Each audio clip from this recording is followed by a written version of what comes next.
There you are. There you are. I'm up? Yep, see, live. Okay. Yeah, I know. Hello, this is George. And Bonnie. Mwah. And it's Tuesday. Tuesday at 7 o'clock. I told you it was going to be short this week, and it will be. If you tune in late, you're probably too late. Probably missed it. The heading tonight is We Feel. We feel we are compelled by the Spirit. We went to the city of Jerusalem and came away feeling totally different. This is what we would say is our calling. Not any computer stuff. That part is used for bad more than good. But we believe that the Ruach HaKodesh, or the Holy Spirit, is giving us the desire to keep telling the truth, even if no one wants to listen, hear, or believe truth. Hi, Rich. He said hi, guys. Howdy. It seems that God has been substituted for big business. You know, the idea that the larger the church, the more God they receive. When at times it seems just the opposite. The less God, the bigger the draw. Thousands and thousands to hear a preacher. The more money, the more tingling of their ears.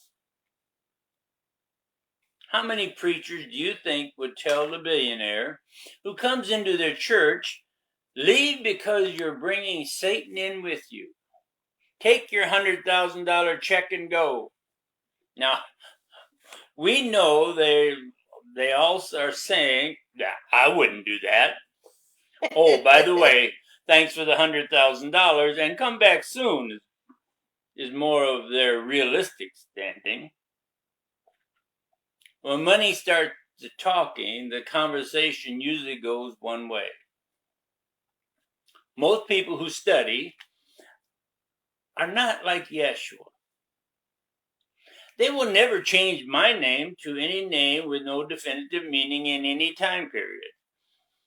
I'm not, nor will ever be, that important. I'm one person who is blessed with a wife and a few friends who see through the fake name of any Messiah to uphold the only real name, Yeshua. The name that saves. Now, we can go to the bank with that information and the teller will hand us a receipt that says deposit 0. Hey, Anna. In our bank account. That's not what they're looking for. For them, it's the money. That deposit of money is what they judge you on. So who's a success? The one who receives $100,000 and lets certain influences lead you? Or the simple one, where one must study, not just to accept because the person standing in front of you said so? Truth be told, the one man who turned us into studying ourselves has since lost our following. Not because he all of a sudden got a big head or that he's not the same guy we would have followed anywhere. It's not because we don't see eye to eye. It's more of the lost respect in his preaching and teaching. It's how he has bowed down to the desires of the people, the country, and the congregations. Hey, Margaret Ann. Who comes first? The desires of the people or the truth of Yeshua? See, by no means are we perfect. Heck, I'm not even good. We have found nobody who stands before you and says, the truth is all you should hunt for. Why? Because truth, without truth, where's your right and wrong? after people hear us talk about truth and try to help you maybe find some sort of truth, we more or less stand aside. You need to find the truth. You should never try to fit into my truth.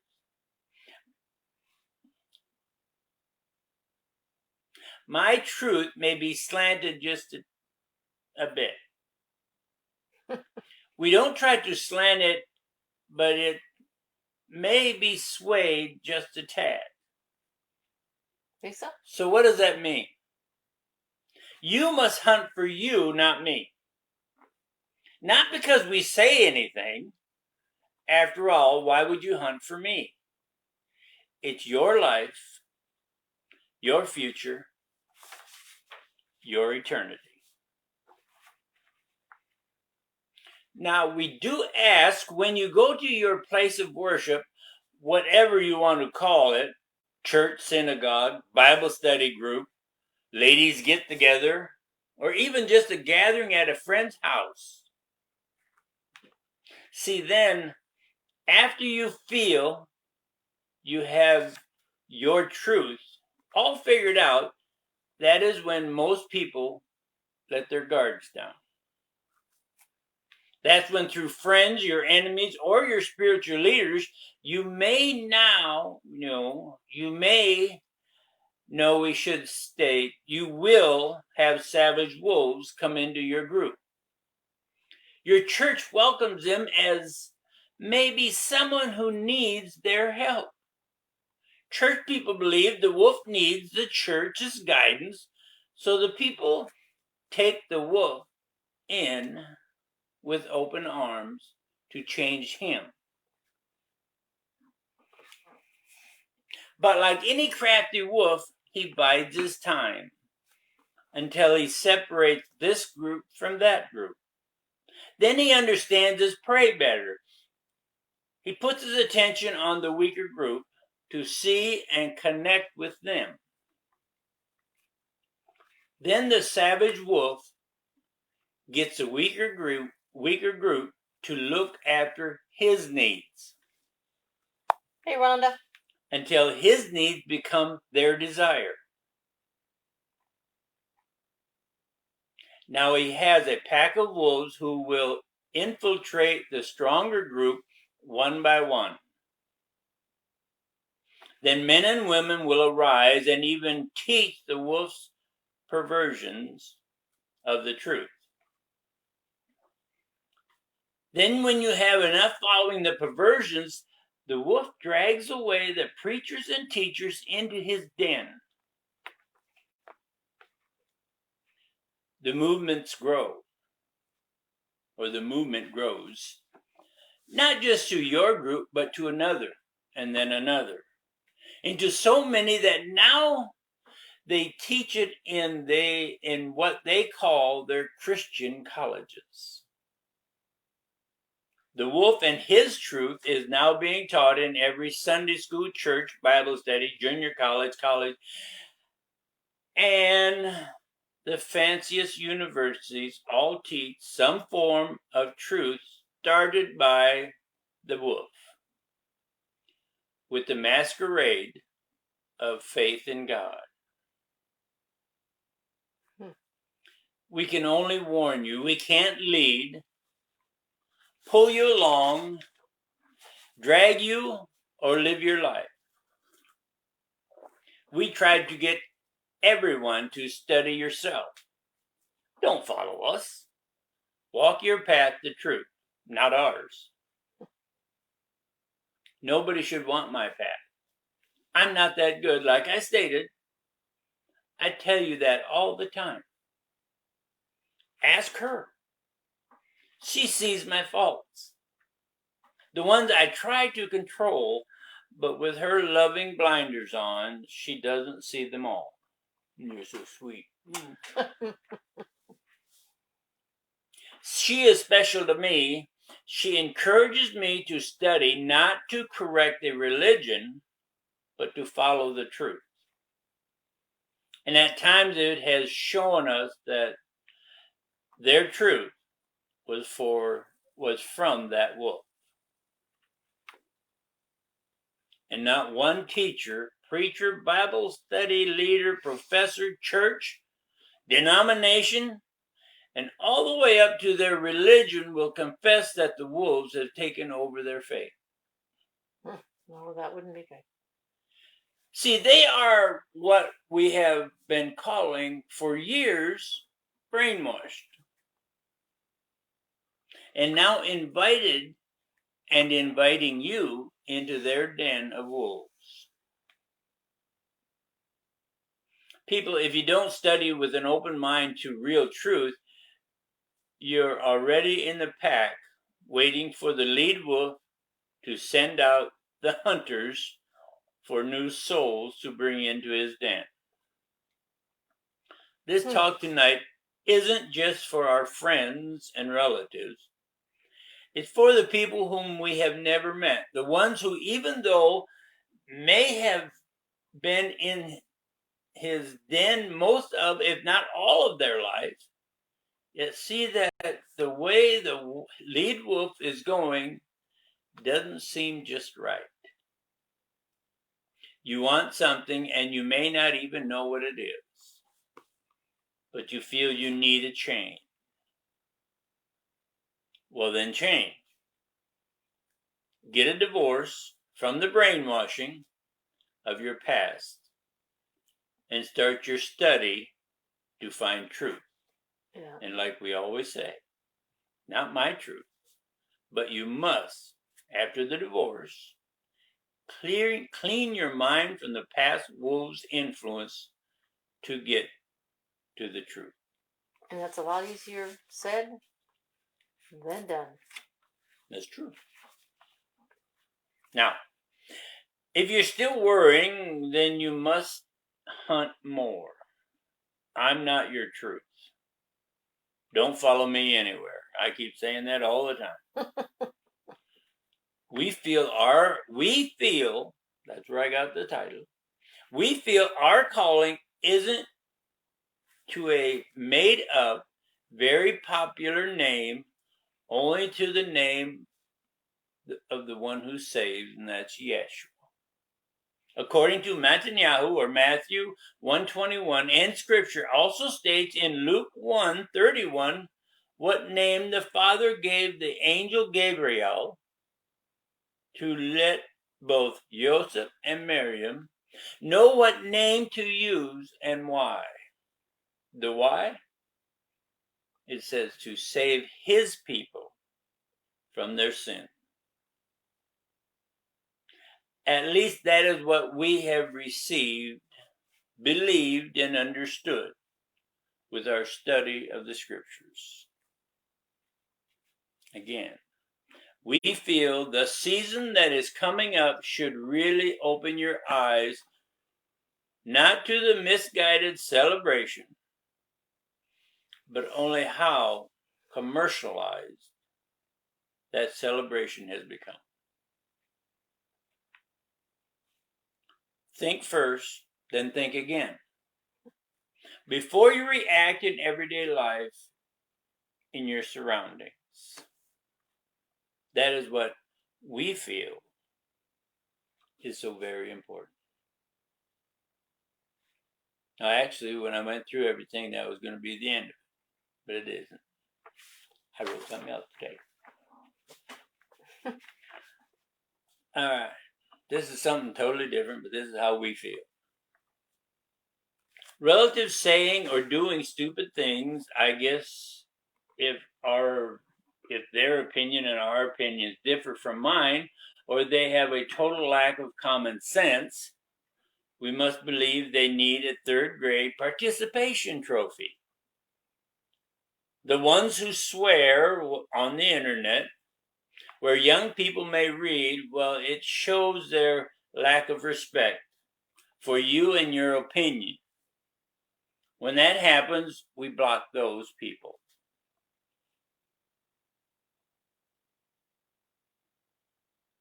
Intelligent comments and people from contacting us, we block those people from intelligent conversations and comments, and people from contacting us and us contacting them.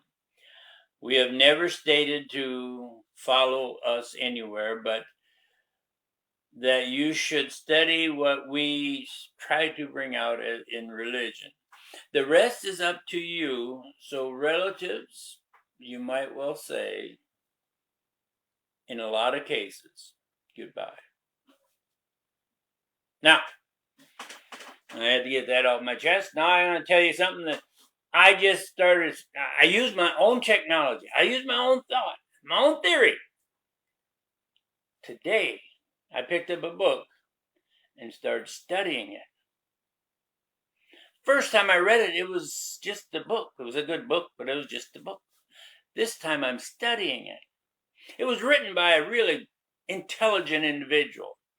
His name is it says right here, Dr. George McGuire. See, he's my buddy, but we're good, really good friends. He's so smart, it's almost like Elmer Fudd and Albert Einstein. Wow, you've been promoted. And you know that we wrote a book that we actually think, I know it's backward, I don't know how to make it otherwise. We wrote a book that I believe is one of the top books that that people should study and really believe on their own and find out what the book means. But this book is on friendship. It talks about acquaintances. It talks about how a friend really comes about.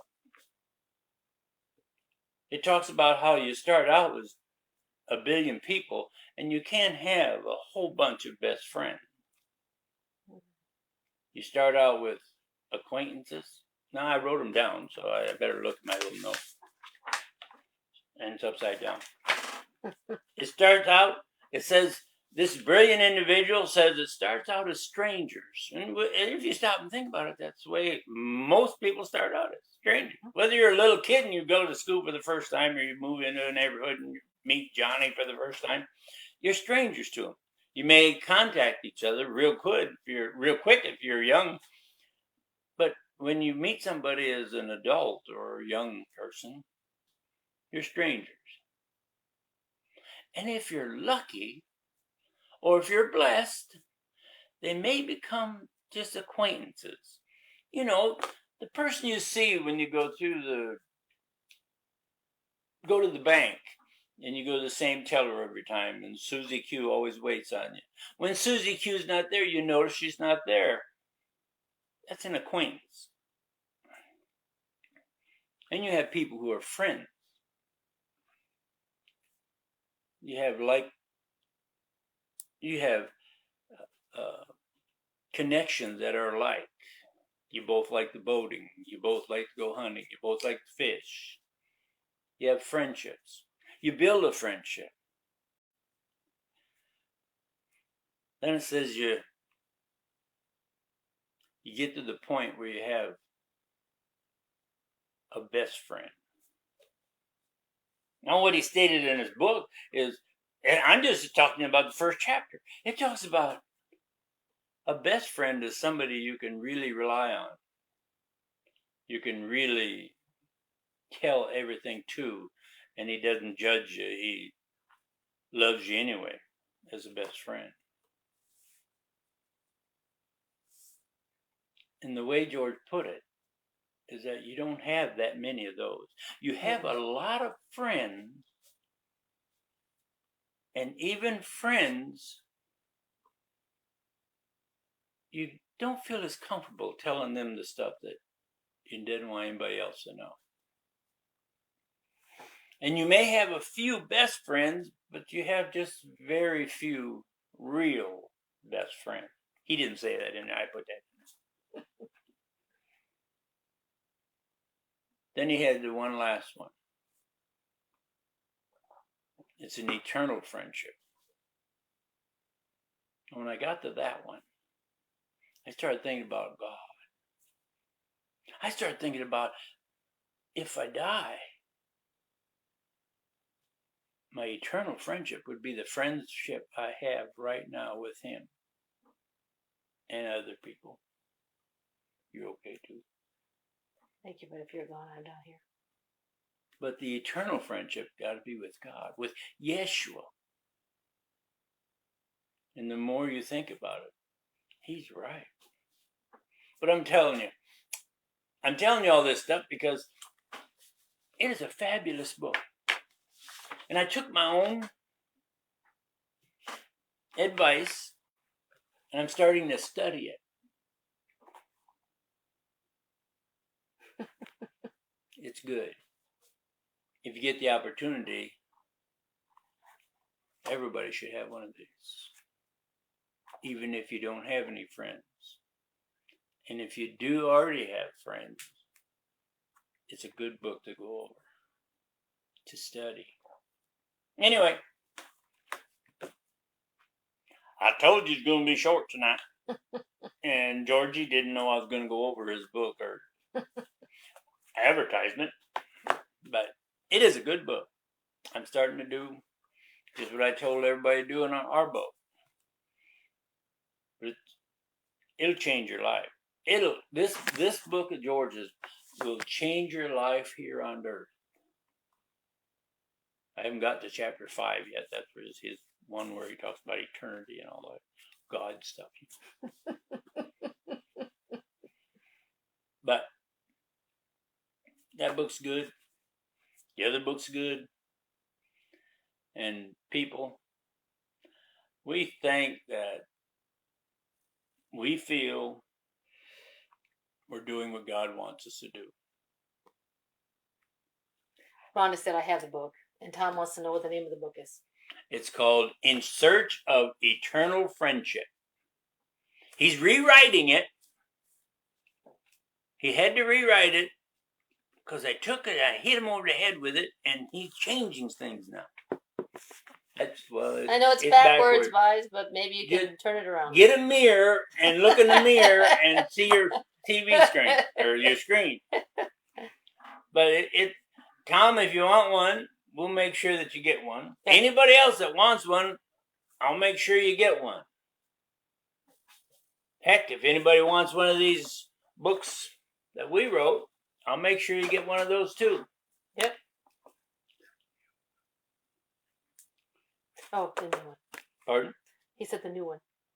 Yeah, the new one. Once it's rewritten. Well, if I get one and I send it to Tom, I know I can take and cross off the things that he wants to change and send you one of the old ones and you'll understand. You need that one. Rhonda. Which one? Which one, Rhonda? You need that one. You need this one or this one. Or both. Anyway. Ladies and gentlemen. Nice. I thank you for being here. I told you it was going to be short tonight. We didn't want to take up too much night on Tuesday night to the 3rd of November. But I said everything that I wanted to say. Yep. I told you the things. I told you the things. Well, you're going to be down here before long, right, Rhonda? I've got 500 of them, so I'll keep you one.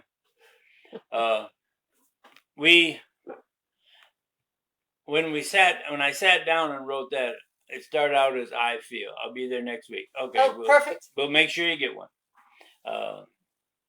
We sat down and wrote out I feel. We feel. I'm sorry. Yeah. And that's how we feel. The Christmas season has become very commercialized. For a long time. And in all reality, you know. God, Tom said good discussion tonight. Thank you, Tom. You're okay. Didn't even have to pay him to say that. I had to put that little thing goes up. But we feel our mission is to tell people to study. Now, if you study and you don't see the way we think you should, that's still you. It's up to you.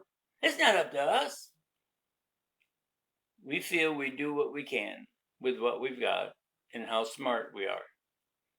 It's amazing I got a book wrote. Yeah, but Ladies, for next week? Yes, I Have a do. topic for next I week? have a topic for next week, and I've got a whole half of a page of paper wrote out already. It's called Leaders. Now, you'd be surprised what it's going to talk about. You give great direction. Thank you, Rhonda. Take a right. He does a really good job. Take a right. I know it's backwards. That's why I went like this. Take a right. It'll show up on the screen right. I have no idea. Anyway, thank you for being here for this little time. Thank you for all the little hearts and the thumbs and everything. And thank you for coming on and saying hello and goodbye, farewell, all that stuff. We do love talking to people about Yeshua. That's the name Gabriel told Miriam and Joseph what they called their son. Anyway. Have a great night, guys. Thanks Have for a good being week. part. Please share this. Please like it. Please invite all your friends and family. Heck, even and enemies. Even if you don't like it.